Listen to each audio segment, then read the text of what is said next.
நம்ம ஊர் பொண்ணு.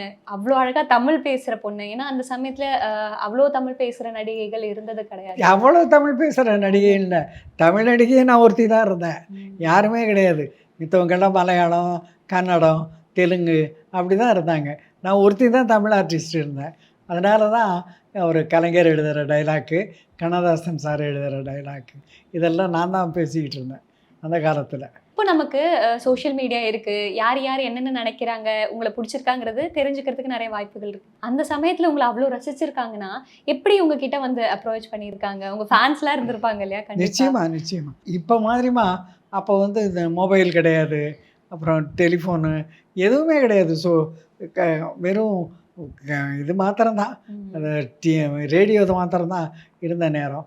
அதனால எல்லாருமே இப்போ லெட்டர்ல எழுதுவாங்க. ம். எல்லா லெட்டரும் பாரு சகோதரி, சகோதரி அப்படின்னு தான் வரும். ஏன்னா என்ன தமிழ் நடிகைங்கிறதுனால எல்லாரும் சகோதரியாவே ஏத்துக்கிட்டாங்க ரசிகர்கள்லாம்.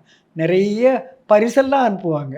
எனக்கு இந்த தீபாவளி வந்ததுன்னா, பொங்கல் வந்ததுனால என் சகோதரிக்கு அப்படின்னு சொல்லி ஒவ்வொருத்தரும் ஒவ்வொன்னு அனுப்பி வச்சு ரொம்ப ரொம்ப ஆதரவு குடுத்தாங்க. அதில தான் நான் வந்து அங்க நிக்க முடிஞ்சுது.